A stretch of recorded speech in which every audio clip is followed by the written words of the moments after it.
Shalom, meus Haverim. Shalom Aleichem. Aqui quem vos fala é Azarias Avidor Ben Eliyahu. Estou iniciando mais um vídeo no meu canal. Hoje nós vamos estudar sobre Hassatan, os anjos caídos e a tradição rabínica. Trouxe um artigo para vocês, né? E nós vamos fazer análise de alguns textos que estão tanto na Bíblia Sagrada, no Taná, como Ezequiel, capítulo 28, Isaías, capítulo 14, Salmo, capítulo 8, Gênesis, capítulo 6, e em outras passagens da literatura rabínica, como Talmud, Midrashim e da literatura mística, o Zohar. Tá bom, meus Haverim? Então, nós vamos dar continuidade a esse conteúdo, né, que é importantíssimo para a nossa edificação, né? Então, vamos começar, né? O conceito de Hassatan, né? Então, nós temos no judaísmo, no cristianismo, né, diversos conceitos sobre quem é Hassatan, ou Satanás, o diabo, o adversário. E muitas vezes temos aquele personagem chifrudo, né, vermelho. E hoje nós vamos fazer uma análise de como as Sagradas Escrituras, elas realmente nos apresentam esse personagem. O conceito de Hassatan, o adversário, é frequentemente simplificado dentro do judaísmo rabínico como um anjo fiel servindo ao Eterno, no papel de acusador celestial. Porém, uma análise mais profunda das Escrituras, do Tanar, aliada às tradições do Talmud, Midrashim e Zohar, mostra que existe uma camada interpretativa muito mais complexa envolvendo a origem e a queda dos seres celestiais, a leitura espiritual de passagens como Ezequiel capítulo 28 e Isaías 14, a lenda rabínica de que os anjos se opuseram à criação do ser humano em Salmo 8, o episódio de Gênesis 6 interpretado como a queda dos vigilantes, a relação entre orgulho, rebelião e corrupção espiritual. O objetivo desse estudo é sistematizar todas essas fontes e mostrar como elas se interligam na construção da figura de Hassatan e dos anjos caídos, né? Então, de acordo com o judaísmo rabínico, a figura de Satanás, o diabo, é apenas de um anjo, né? Um anjo servindo ao Eterno, levando a tentação e as tentações e as provações aos seres humanos na Terra, né? Então, de acordo com a interpretação do judaísmo rabínico, Hassatan ele é apenas um anjo, um enviado do Eterno, para servi-lo e para provar os seus fiéis na terra, né? Porém, fazendo análise, né, de todo o esboço escriturístico, de acordo com a proposta que nós temos aqui, nós vamos perceber que não é somente essa concepção, esse entendimento que é válido, né? Que há muito mais a ser passado, né? Ou seja, há muito mais assim interpretado e pesquisado a fundo para conhecer melhor esse entendimento, do que apenas nos limitar a esse entendimento que o judaísmo rabínico ele propõe, né? Que a Satã ele é apenas um anjo adversário que serve ao Eterno e ele está aqui para nos provar e nos testar, né? Mas vamos analisar o que é que significa cada um desses tópicos propostos. Vamos primeiro para Ezequiel capítulo 28, quando fala da queda do querubim ungido. Então, de acordo com Ezequiel capítulo 28, embora o texto seja dirigido ao rei Tiro, vários elementos ultrapassam qualquer possibilidade literal. Ele diz: estiveste no Éden, no jardim do Eterno, querubim na guarda, perfeito, até que se achou iniquidade em ti. Elevou-se o teu coração por causa da tua formosura. Esses detalhes levaram muitos intérpretes, inclusive místicos judaicos, a entender que o rei terreno funciona como paralelo, sombra ou manifestação de uma entidade espiritual caída. A tradição rabínica reconhece que reis das nações podem ter príncipes espirituais, como por exemplo em Daniel capítulo 10, o príncipe da Pérsia, também chamado de príncipe da Grécia, né? Ele era um príncipe espiritual dessas nações. Cada nação tinha, ou seja, tem um príncipe espiritual. Então, portanto, Ezequiel capítulo 28 pode descrever simultaneamente o orgulho do rei Tiro e a queda de um querubim celestial posteriormente associado a Rassatã. Então, está bem explicado. Então, há muitos debates em relação à interpretação de Ezequiel capítulo 28. Né? O judaísmo rabínico vai rebater, né, e dizer, não, ali refere-se somente ao rei Tiro. Mas, na verdade, todas as nações possuem um príncipe, ou seja, um príncipe espiritual guardião. E quando fala desse querubim da guarda, que está em Ezequiel capítulo 28, é uma associação deste príncipe caído, fazendo associação nada mais, nada menos do que a Rassatã. Então, então quer dizer, Razarias, que Ezequiel 28 tem duas interpretações em relação a isso, a histórica e uma interpretação mais profunda, espiritual? Exatamente.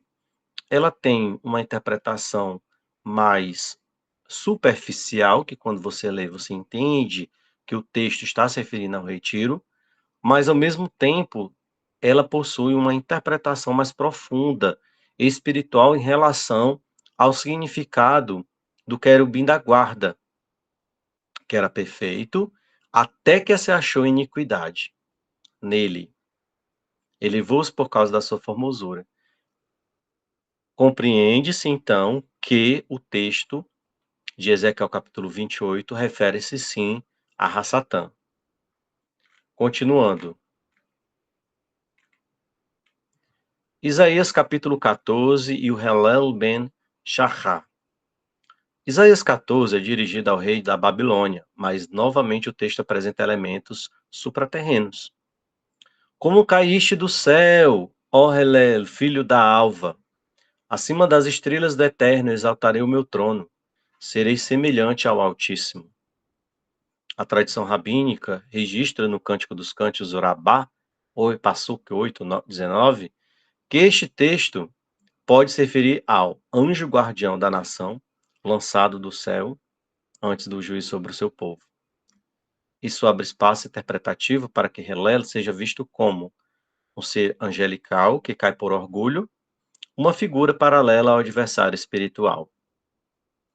Então, isso quer dizer, Rave Azarias, que o Helel, filho da alva, que queria se assentar acima das estrelas do Eterno e ser semelhante ao Altíssimo, também faz uma relação com o adversário espiritual?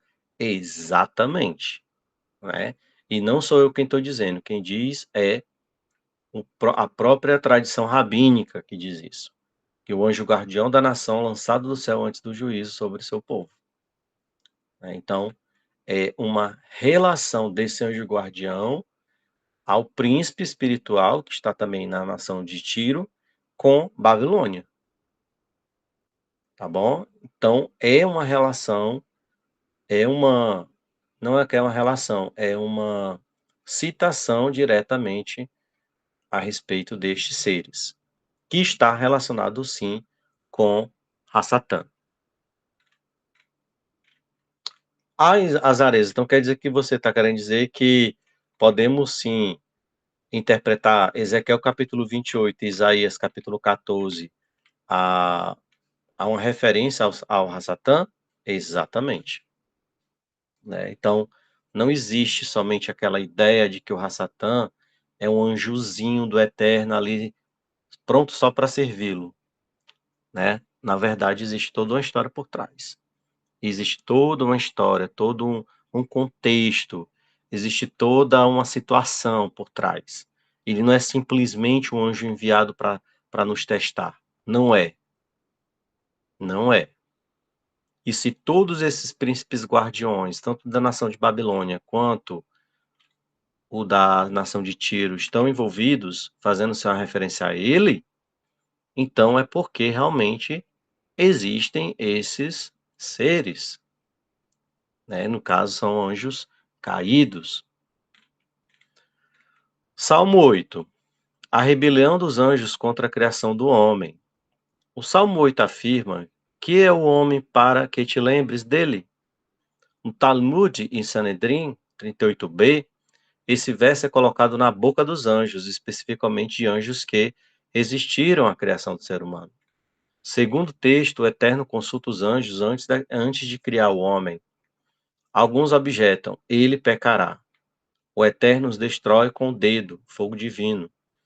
Outros anjos insistem, mas o plano divino prevalece. O Midrash e o Zohar afirmam que esses anjos críticos incluem Uza e Azael, ou Azazel, futuros vigilantes caídos de Gênesis 6. O pensamento rabínico desenvolve aqui um tema forte: a inveja e o orgulho dos anjos pela elevação do ser humano. A queda desses anjos por causa do próprio orgulho que atribuíram ao homem, né? Então aqui, nessa história, relacionado e desenvolvido tanto no Midrash do Zohar, quanto no Gênesis 6, quanto no livro de Enoque, que é a literatura judaica apócrifa, e quanto ao que está nos registros rabínicos, Salmo 8 revela que, sim, os anjos, boa parte deles, né, realmente tiveram inveja do ser humano, que é o que corrobora, o que faz relação o Midrash com o que diz aqui em Isaías 14 e também em Ezequiel capítulo 28. Estiveste no Éden, jardim do eterno, paraíso, querubim da guarda, perfeito, até que se achou iniquidade em ti. Elevou-se o teu coração por causa da tua formosura. Ai, Razareza, então quer dizer que faz sentido, né? Exatamente, faz total sentido, né? Então, quem é o Hassatan? Hassatan, pelo que nós estamos estudando aqui, ele foi um anjo de luz, né? Mas que pelo fato dele ter se rebelado contra o Eterno, por ter criado o homem, principalmente, e ter sentido inveja do ser humano, ele caiu e se tornou Satanás, o diabo, o opositor. Então, Azarias, então quer dizer que ele não é simplesmente o enviado do Eterno. Não, ele não é. Ele é um opositor, literalmente. Ele é um inimigo da raça humana. Ele é um inimigo da raça humana. E o que ele quer com a raça humana é a mesma condenação que ele teve, que ele levou com ele, que ele já é condenado. Então, a mesma condenação que ele possui, ele quer também para a raça humana. Ele quer trazer para os humanos a mesma condenação. Ele não quer ir para o vale da Guiena, ou seja, o lago de fogo e enxofre, sozinho. Ele quer levar com ele também a humanidade. E, infelizmente, a humanidade ela não percebe-se em relação a isso, ela não está percebida, e muitos têm caído nas artimanhas dele, de Rassatã, né? E trazendo condenação a si. Então, continuando. Em Gênesis, no capítulo 6, o livro de Enoque e o Zorra descreve: os filhos do Eterno viram que as filhas dos homens eram formosas. O Zorra, no volume 1, versículos 23a e 25b, conecta diretamente este episódio com a tradição dos anjos que se puseram à criação do homem, afirmando: esses anjos eram Uza e Azael. E eles acusaram o homem de ser fraco diante da tentação feminina. O Eterno afirmou que eles mesmos cairiam por esse motivo de tentação. E assim aconteceu. Seu pecado foi maior do que o do homem, pois pecaram com muitas mulheres, não apenas com uma. O Zohar interpreta que a queda desses anjos se tornou fundamental aliás, se tornou fundamento espiritual para os Néfilins e para a corrupção pré-diluviana. Assim, a literatura mística judaica desenvolve uma teologia da queda angelical paralela, independente da tradição cristã posterior. Né? Então, nós, Netzarim, né, nós aceitamos o livro de Enoque porque ele faz parte dos escritos ali do Segundo Templo, né, que é onde se desenvolveu a seita dos nazarenos, dos essênios, dos fariseus, enfim. Então, todas essas seitas judaicas da época do Segundo Templo, elas utilizavam o livro de Enoque. Então, por isso que nós, Netzarim, utilizamos o livro de Enoque, não como um livro inspirado, mas como um livro de respaldo histórico e que sana certas lacunas que a própria Bíblia, ela não explica.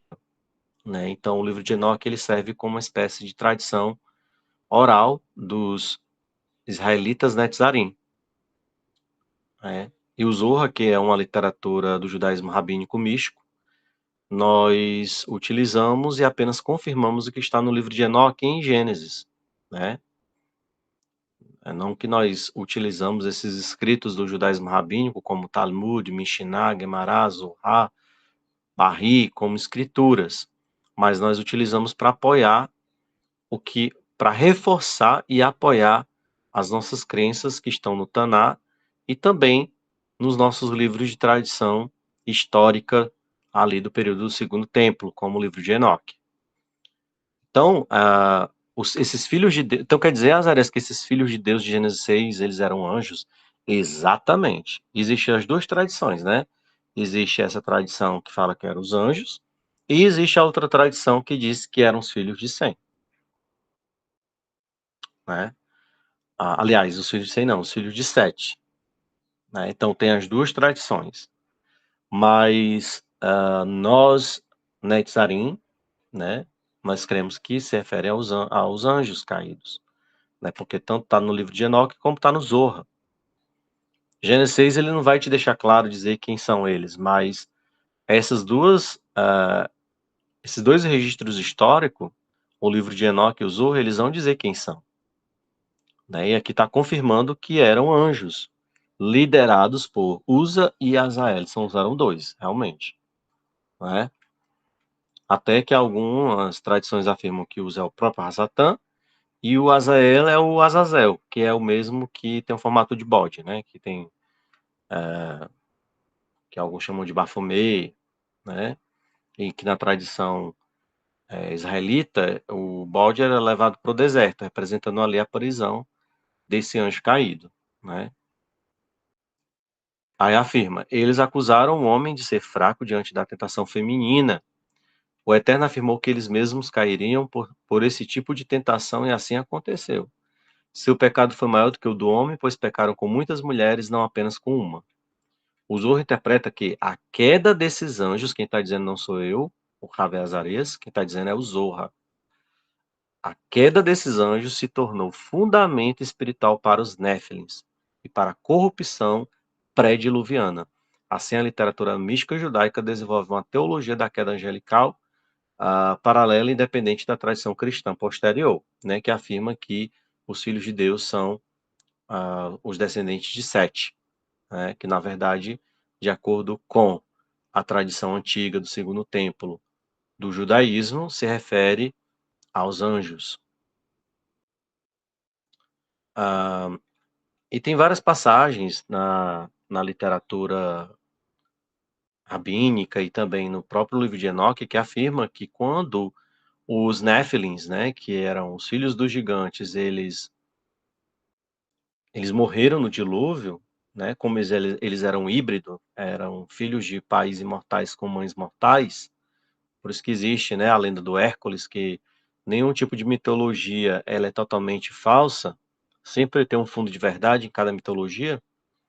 Acredita-se que, como eles eram híbridos, né, filho de pais imortais com mães mortais, eles se tornaram demônios, né, que é hoje os demônios que tentam possuir as pessoas, né, tentem sentir prazer por certas coisas, como pornografia, prostituição, a pessoa comer demais, a pessoa que tem muita preguiça. Então, eles tentam se usufruir dos prazeres humanos por meio do corpo das pessoas, né? Então, é justamente o que fala o livro de Enoque, a origem dos demônios, né?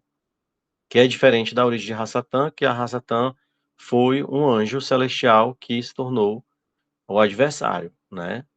E os demônios, eles são os espíritos dos gigantes, que se transformaram em espíritos, porque eles eram híbridos. Isso após o dilúvio. 5. Rassatã na tradição judaica, acusador rebelde. No judaísmo rabínico clássico, Rassatã é o anjo acusador, mas ainda submisso ao Eterno.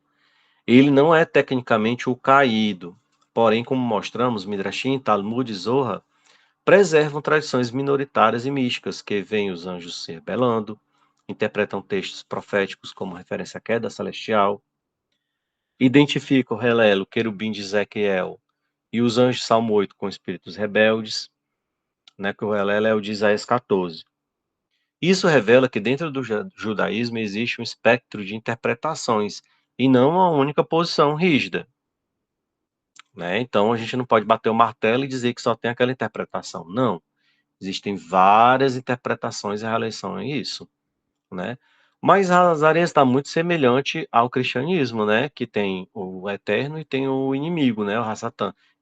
Exatamente. É bem semelhante, porque o cristianismo ele já herdou do próprio judaísmo antigo essa crença, né? De uma dualidade, né? Do bem e do mal, né? E que nem sempre o mal vem só do eterno.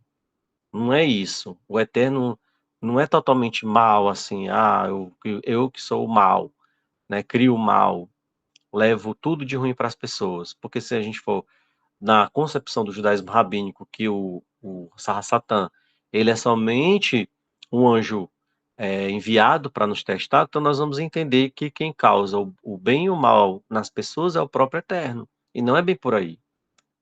O mal, é claro que do Eterno vem o bem e vem também o mal, né? Mas quem vem a causar o mal é o Hassatã, que influencia as pessoas na escolha delas, porque nós temos o livre-arbítrio e ao mesmo tempo nós não temos, né? Porque nós somos feitos para fazer a vontade de Hashem. Porém, a Satã se utiliza da habilidade, do dom, do talento, da liberdade de escolha dos seres humanos para nos rebelarmos contra os mandamentos do Eterno e irmos contra ele. Então quer dizer, Azarias, que nem sempre é influência do Eterno? Não, não. O Eterno ele não pede para que o Rassatã ele faça isso com as pessoas. O Eterno tem detenção do bem e do mal, mas ele não influencia ninguém a pecar. Quem influencia as pessoas a transgredir, a pecar, a serem provados e testados é Rassatã. E ele faz isso pela própria vontade de também, assim como ele é um condenado, também de condenar as pessoas, os seres humanos, à sua mesma condenação.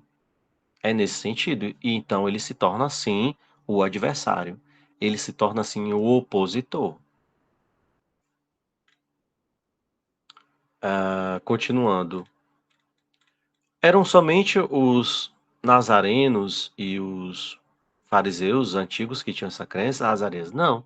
Se você pega o imenso material essênio que for encontrado nos registros do Mar Morto, ali em Qumran, não sei a pronúncia certa, acho que é Qumran, nós vamos perceber que essa questão da dualidade, ela é antiga, né? O cristianismo nem existia quando já existia esse entendimento da dualidade, né? Entre o eterno, o criador de todas as coisas, e o Hassatã, que é o demônio, o diabo, né? Podemos dizer assim. Já existia, né? Registros, tem diversos registros dentro do material essênio. Conclusão. A análise conjunta do Taná, Talmud, Midrashim e Zohar mostra que a base textual e tradicional para interpretar Ezequiel 28 e Isaías 14 como descrevendo entidades angélicas caídas. O Salmo 8 é interpretado na tradição rabínica como um diálogo entre o Eterno e os anjos que se opuseram à criação do homem.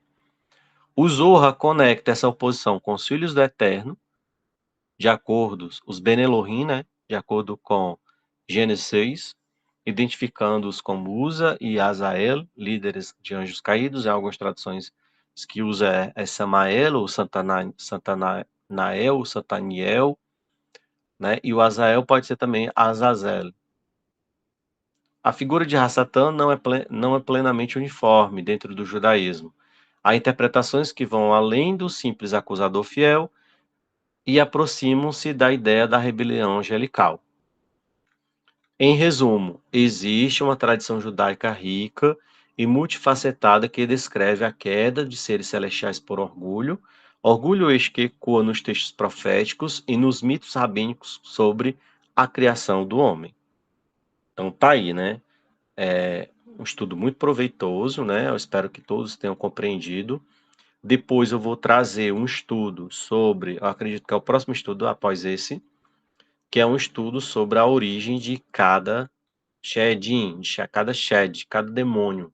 A origem deles, eu já citei algumas origens aqui, né, que foram dos anjos caídos e também dos demônios, que são os espíritos dos gigantes que foram mortos no dilúvio.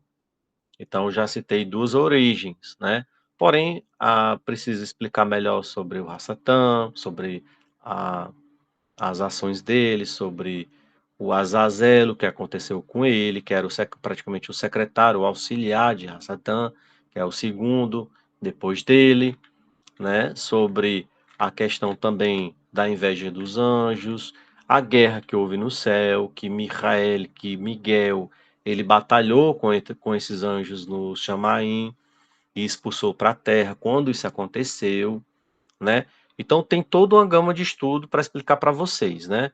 O que aconteceu com as mulheres que se relacionaram com os anjos após quando elas morreram no dilúvio, né? O que aconteceu com elas, né? Então tem toda uma explicação por trás disso, que é o que eu vou trazer no próximo vídeo. Espero que todos os Haverim possam ter compreendido. Deem uma lida em Salmo 8, né, Isaías 14, Ezequiel 28, né, estudem esses textos, né, dê uma lida também em Gênesis 6, se você não tiver o livro de Enoque, eu vou disponibilizar aqui no link abaixo para você dar uma lida no livro de Enoque, e também, se você puder disponibilizar a compra do Zorro, você pode fazer a compra também, tá bom? Na Sefer Editora eles vendem esse livro, tá bom? Que é um livro da mística judaica. Pois é isso. Qualquer dúvida, estou disponível a atendê-los. Baruch Shem, e até a próxima. Shalom.